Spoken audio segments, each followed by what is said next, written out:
Hey y'all, can I just say, before we get into it, I feel like we have not been getting enough Ivan screen time for the past 2 days. I feel like I've been searching in the background of scenes, like, where is he? Why is no one pursuing him? Like, maybe I'm the only person that feels this way, but I would like for him to be on my screen more. I would like for him to have a relationship. So that's my main takeaway from this week of episodes, but that's besides the point. Let's go ahead and go over a few housekeeping things, and then we'll get straight into the recap. So, as normal, I will have timestamps in the description, so you can go ahead and click around as you wish. Another reminder that next week I will be doing a special recap with two guest hosts, CJ and Leanne. So get excited for that. Half of the video will be on their channel, and half of the video will be on mine.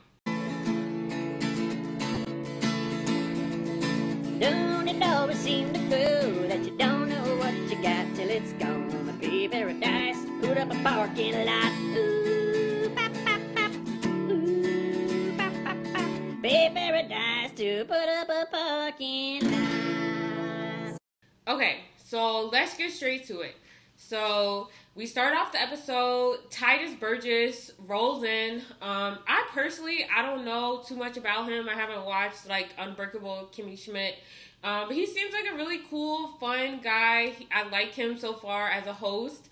Someone said that he had a theater background, and you can definitely tell that from the way he talks. He's very like dramatic and puts on an effect and airs, and like he's very into just presenting and existing, and I'm here for it. I love it. So he rolls in, he tells the crew that there's going to be a special VIP party, and that only about half of the cast or half of the people of Bachelor in Paradise will be invited. So looking back at it, it seems like the producers tried to kind of like split up couples or like put certain couples in vulnerable situations, right? Like they had Kenny go there with Demi to kind of get Mari a little anxious. I guess Tia's like out of the picture now. I don't think she and Kenny really have communicated after their date. So just that little, the love square is down from a love triangle. And then of course we had Jessenia and Chris arriving to the VIP party. But then of course everyone else was just kind of like half of a couple, essentially, so that whoever was left back on the beach was feeling anxious, and then whoever went to the party was kind of like doing whatever they needed to do. So we get to the party, and we have 4 VIPs to roll in. We have Alana, Alea, McKenna, and Chelsea.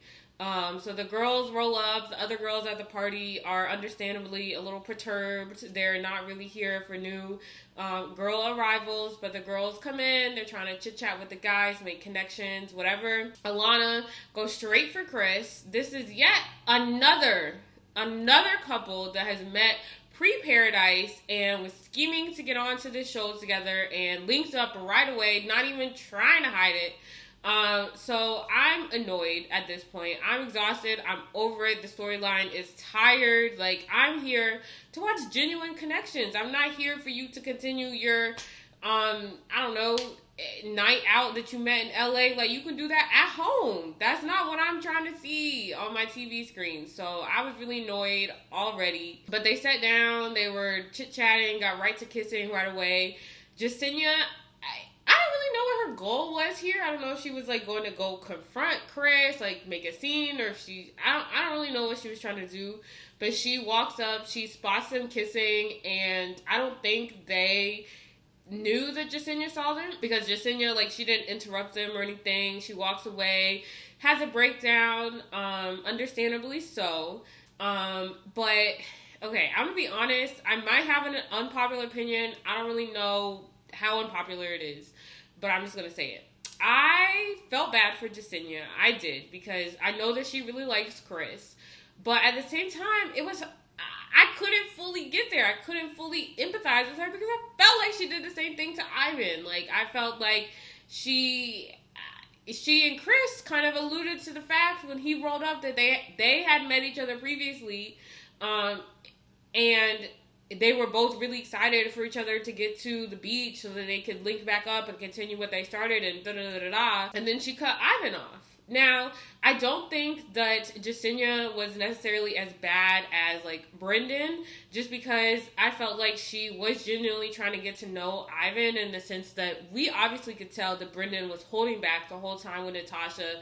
He barely would kiss her, didn't show any affection, like, wasn't really that interested in getting to know her. At least Jessenia and Ivan kind of looked like a real functional couple.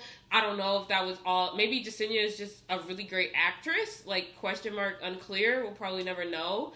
But I just felt like she did the same thing to Ivan. So to me, I did feel bad for her, because we'll get into it. Chris did not handle the situation appropriately or well. He was very disrespectful and rude. Whereas Jessenia, when she was in Chris's place, she was not rude to Ivan. She, told him straight up, this is what it is. I'm with Chris now. Done. Like, and I feel like she handled that situation a lot better. So there are differences, but I couldn't fully get there with her. I really couldn't. So Jessenia breaks down, and then Chris, this man has absolutely no urgency to get back and check in on his girl, Alana. Alana is even asking him, like, hey, do you want to go back in and check in on the room, check in on everyone? And he's like, no. Like, he knows what he's after, and he's throwing all caution to the wind. So whatever. But eventually they go back.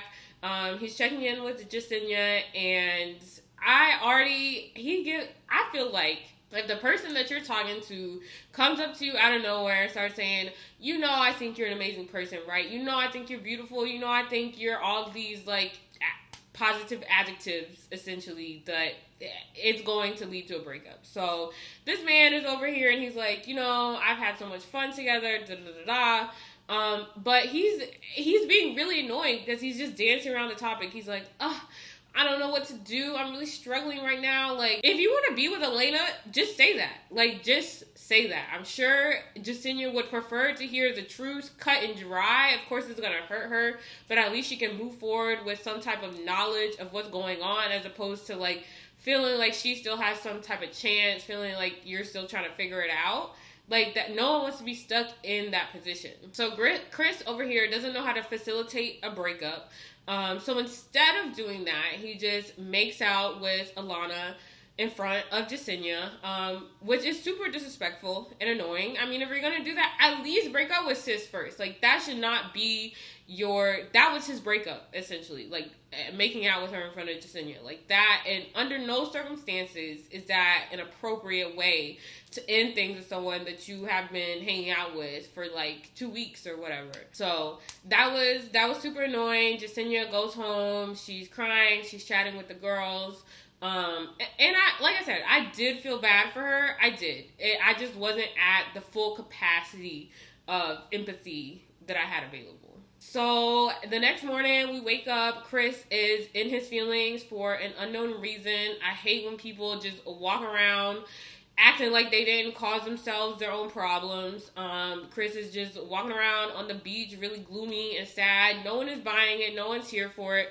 Everyone's gang with Jessenia, which, I get. Like, she's been there longer. She has more friendships there. So I kind of got where everyone was coming from. And on top of that, like I said, Chris, if you're going to do that, like, do it with your chest. You know what I mean? If you want to if you want to dump Jessenia, then do that. But don't be over here, like, flip-flopping her, like, not really giving her a clear answer of what's going on, and then you walk around here like someone else caused your problems for you. Like, no one's trying to see all that. So Chris is over there. Everyone's giving him a hard time. Alana comes to the island, of course, with a date card. She immediately picks Chris to go on the date, and then Chris makes literally the most unnecessary announcement that has been made all season. He says, hey guys, we're going on a date. I'm following my heart. Who asked? Who asked you? It was just altogether very confusing and unwarranted. And Riley was definitely in mood in his confessional when he was like, literally, Jessenia's the only one that cares about this information. Like, none of the rest of us care. He's always in mood. Just saying what's going on in my mind. Yeah, Chris does that, but everyone's like, whoa, whoa, whoa. Like, hold your horses. Before you go on this date, don't you think you at least owe your ex-girl now a conversation? And Chris, he's like, he has to be kind of like harangued into it, you know, like he kind of has to be convinced to give Jessenia the time of day. So eventually he decides that he needs to be a grown man, goes over and talks to her, or tries to talk to her. She denies his invitation to chat, which I'm not mad at it. You know what I mean? Because it's obvious that Chris is only doing it because everyone pressured him to talk to her. Like, if he wanted to talk to her, he would have done that last night. He would have done it this morning. Like, he had plenty of opportunities to pull her, but the fact that it's coming from everyone else just makes it less genuine. Like, what is he even going to say? Was he getting lines from Tammy? You know, like, what is the purpose? So I'm kind of glad that Jessenia's over it. She's not really here for whatever he would try to, like, offer up. He and Elena, they go on their dates. They have their little zip line. Again, these dates look so fun. I would love to be on Paradise because these dates look like a blast. I really enjoy ziplining. They do that. Then they sit down and like make out, and it's super awkward and uncomfortable. They're a very weird couple. And I feel like every time they kiss, it's like super like their bodies are like into it. They're like, you know, just like grabbing each other and like thrusting each other together. Like it's a lot. It's a lot all the time for like every setting and scenario of kiss. Like not every kiss has to be like a full on like, oh, I need you right now type of makeout. Like, you know, some kisses can just be like, you know what, we just had a fun date. Let's have a little smooch. Like it's too much. They're a very uncomfortable and weird couple. But you know what? They're doing whatever they're doing. Meanwhile, back at the beach, Joe, grocery store Joe, and you know that if Joe is salty with you for Joe to come for you, you know you've messed up. Because that's the one person on the beach that's genuinely not here for the drama. Every time there's a hint of drama, he's always the voice of reason, like, well, just like stop. Just leave. Just don't have that drama. Or he, better yet, takes himself out of it. He says, you know what? I don't want to be in this conversation. I'm going to chill with Serena or lay around on a daybed or whatever. Like, so, you know that when Joe starts stirring the pot and starts getting heated and salty, that's when you really messed up. So, grocery store Joe, he's over there. He's talking to, I think Riley was there, potentially maybe at this point in the conversation. James was there. Side note, I don't know if anyone else has noticed, but James is always in these little chit chats. Like, he's off to the side. He's a very, like, you know, secondary character this season or whatever. But if you pay attention, he's always in the girls' chats. He's always, like, getting the tea, asking the questions. Like, James is really here for it, and I think it's hilarious. So James was there. Jessenia was there, of course, and so Joe, he tells us that Chris actually asked him at some point in time how to get popular on the beach, which is, of course, a very shady, like, thing to say, because I feel like Joe, he's one of those people who is just so effortless. Like, he's the definition of being himself. He just came on to, I guess he was on Becca's season. He came on to Becca's season and he was just like, I'm Joe and I'm from Chicago and I have a grocery store. And Twitter was like, yes, love our new king. You know, like, he's just himself and it works for him. So I feel like for someone to kind of not know how to channel that and like try to have to ask someone who's like just cool by like kind of not being cool, it's like you just don't have it. You don't have it then. It's not like Joe has swag or he can dress or like he's super witty or anything. Like, he's just kind of like doo-doo-doo-doo. It's weird that Chris would ask that. So this little chit chat group, they start forming a plan. They're like, you know what, we don't like this. We don't like these people, you know, being here, taking up our time, coming here in a relationship, trying to scheme on ABC and the producers and plan it so they can arrive together to link up and continue whatever they started, like off camera or pre-Paradise or whatever. And here's another opinion that I have that I don't know how unpopular this is going to be. I was seeing it a little bit on Twitter last night, so I don't think it's an unheard of opinion. But so, of course, like I stated, I'm not here for Chris and Elena. I'm not here for them, you know, scheming, planning their times to arrive at the beach together to continue whatever they've been up to. Like, I'm in no way, shape, or form here for that. But I could not, again, fully get there. I couldn't fully get behind this mobilization, our new union leaders. Like, I really couldn't take myself across that finish line because where was this energy for Natasha? Like, this literally happened 24 hours ago. Where was that energy? The beach was buzzing. It was buzzing last episode with everyone talking about how sneaky that was of Piper and Brendan. Like, absolutely no one didn't see it. Absolutely no one was, like, on their side or happy that they kind of, like, pulled one over on everyone, kind of pulled one over on Natasha. Like, where is that energy? It's beyond me. Why everyone is so ready to kind of jump and rise to the challenge for Chris and Alana, but they're not ready to do the same for Natasha. And I mean, I think at least Demi at the end of the episode, she was like, Brendan's being worse.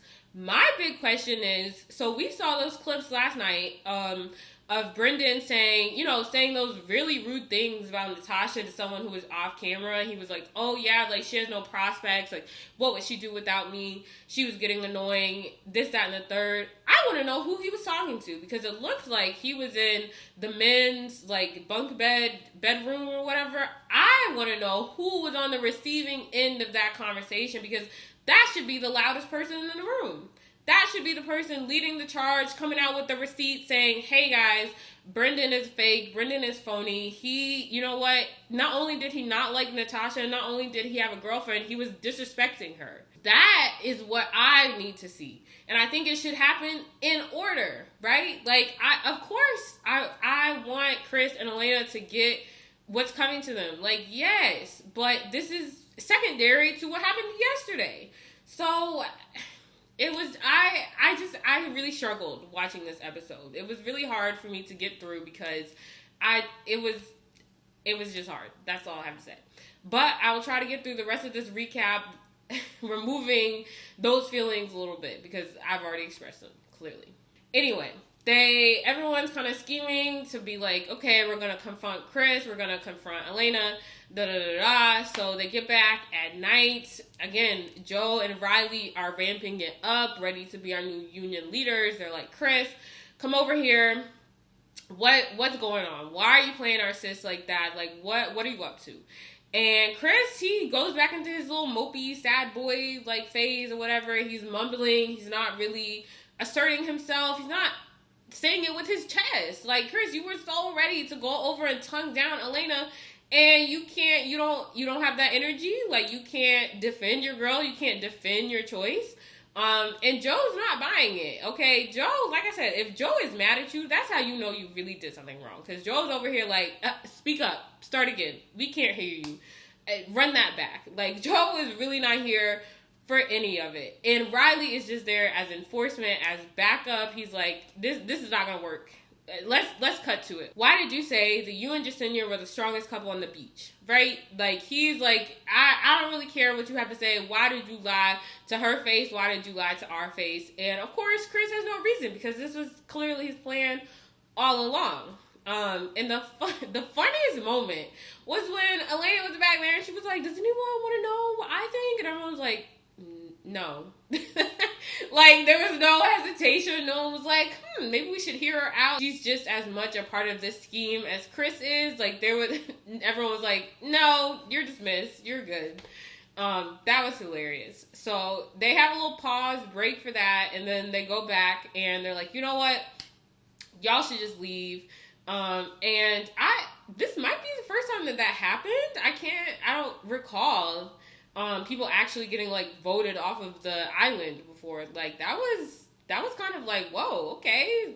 The cast members have the power to kind of, do whatever, run the beach how they want it. So that was pretty interesting. And Chris goes back and he's over there talking to Alana and he's like, hey, he pretty much, obviously he doesn't want to leave, but I think he decides that it's kind of the best decision for him. And Alana, she's like torn, which I objectively, I can understand the emotions that were going through her head, right? Like, on the one hand, she's like, okay, but us leaving together signifies that we're in a committed relationship. I don't know if I'm ready for that. And everyone back on the beach is like, well, if they want to scheme here to get together, they should leave together because that's what they want, right? That's what they want. And so I get that perspective, but at the same time, like, I understand where she's coming from. We don't really know how deep their connection was prior to this. We don't know how many times they've met up. We don't know if it's like a Brendan and Piper level where they have visited each other and seen each other like 10 plus times and whatever. Like, we don't really know the true backstory. So I understand her hesitation with that. And then she's also like, well, but on the other hand, if I stay here, like, obviously I'm going to be shunned and have a miserable time. So she's kind of in a catch-22. And I'm not saying that I feel bad for her, but I'm just saying, like, I understand the thoughts that were going through her head. Like, I get it. Ultimately, they decide to leave together, whatever, goodbye. I'm genuinely glad that we got them out, but I will not be fully satisfied until, like I said, that same energy comes for Natasha, Piper, and Brendan. Then I'll be able to fully celebrate and fully feel like justice has been served. Moving on to some of the other highlights of the episode. So we catch up with Mari and Kenny, and Mari's over here still trying to like win this man back. He's still sitting over here with his mouth agape during their conversations. Like, he never closes his mouth. I don't know if anyone else notices that, but like, he just sits there like, like it bothers me. And she's like, I really want you back, da da da da, as she says for like the 5th time. And Kenny, he's kind of like, well, I feel like you always act brand new whenever I have the rose. And I'm scared, rightfully so, that once you have the rose again, like, you're going to turn on me because that's what happened just last week. Which is a valid fear. But ultimately, I mean, there's nothing really Mari can do other than give him her word that she's, like, not going to do that again. I guess she'll just have to show him that she's not going to, like, flip the script on him next week. But honestly, I think they're fine. I think this little love triangle is fizzling out. I don't think Mari wants to go through the drama of having to like campaign to get him back again, and I also don't think she's has the energy to try to get to know someone new. So honestly, I think they'll be okay. And then Kenny, he goes over there to like break up with Demi, and I had very mixed emotions about this little scene interaction because Demi, she immediately starts coming for Mari. Like, she's calling her all sorts of names. She's like, what? Why would you want to be with her? She's mean, she's rude, she's stuck up. Like, she's just, like, going at her. And I felt like that was a little hypocritical because Demi was a person, like, 2 weeks ago or last week or whatever. There's so many episodes of this, y'all. Demi was a person last week being like, when Mari was trying to come for her and be like, oh, well, you're just my seconds and have fun with that and, like, taking empty shots at her, Demi was the one calling her out and be like, well, you're just mad because I have your mans. Like, sis, you're doing the same thing now. Like, you're taking empty shots at Mari because she ultimately took her mans back from you. And it just felt very middle school. It just felt like something that I feel like a 6th grader would say when their boyfriend that they've been dating since 2nd period breaks up with them in 3rd period. Like, it was just a very weird interaction and occurrence. But then my mixed feelings came in when, Demi, she seemed genuinely upset about going to the boom boom room with Kenny. Like, she seemed like, well, I feel like I've shared my body with you and now I kind of regret doing that. And so I really felt for her in that moment. I think that's like a very like raw feeling, I genuinely like felt for her in that moment because it seemed like she felt like she was in a very vulnerable position and really regretted those actions and she can't really like take it back. And then, so we get another new arrival to the beach. Chelsea rolls up, and she and Aaron have a little chit-chat. She decides to take him on a date, and I was pleasantly surprised. I feel like this is the first match that I'm genuinely like, this is the real Aaron. This is the Aaron not being the union, like, leader. This is Aaron just being himself, actually, like, trying to talk to a girl and like be smooth. Like, I felt like he was very funny. It like genuinely just like a funny dude, and he was like, I feel like this is the first time I actually saw him flirt. Like, I really enjoyed their vibe together. I liked him and Tammy together. Like, initially, I thought they were, like, a really cool couple on the same vibe. But we never saw much of their interaction. So I don't know, like, how much of himself he actually was during their, like, mini relationship or whatever. But I have a good feeling about Chelsea and Aaron. I think they're on the same level. They have the same sense of humor. So I'm here for it. And then Becca over here, she's over here, like, realizing that she's a peasant for the first time.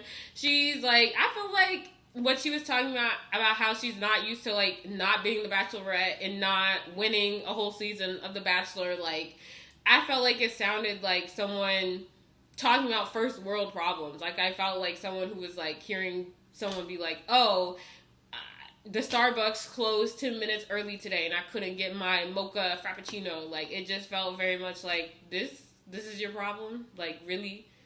Okay. Like, welcome to the real world, sis. Like, I feel like Tia and whoever else she was talking to didn't really have much to say because they were like, yeah, I mean, we've been regular peasants on The Bachelor for this whole time, sis. Like, this is what it's like. So that was just kind of funny. And then of course she gets the date card and she decides to take Thomas on the date. I think they make a lot of sense together. Like, they look really good together. They didn't necessarily talk about anything of substance on their date, so I don't necessarily know what they click on or, like, what they have in common or, you know, what's going on, but I'm satisfied with it. I think they make a good looking couple. I'm not too invested, but I'm also, like, not against it. And I also felt like Tammy, when Becca first approached her to take Thomas on the date, I felt like Tammy, she handled it very maturely. I like that she knows how paradise works. She's very self-aware.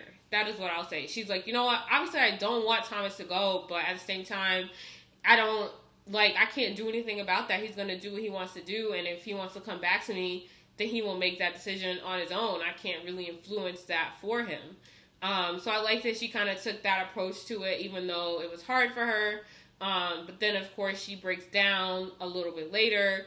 And I personally, again, this might be an unpopular opinion. Maybe I'm a mean person, but I loved how Aaron was like, he saw her crying, he was like, good, she deserves to cry. Because honestly, that's a mood. That's how I am with anyone that I feel like has done me wrong or screwed me over. I'm just like, okay, like, good. Like, that's how you made me feel. Maybe I'm a petty Betty. I don't know. But I thought that was hilarious. Leave me a comment and let me know, what did you guys think of the whole drama that went down this episode? What did you think of the Chris and Elena fiasco? What did you think about, do we think we're going to get justice for Natasha? Do you care? Like, what are your thoughts about that? The new couples forming, what do you think of Chelsea and Aaron, Becca and Thomas? Let me know in the comments, and I'll see you back here next week for my special guest host episode of Brianna's Bachelor Breakdown.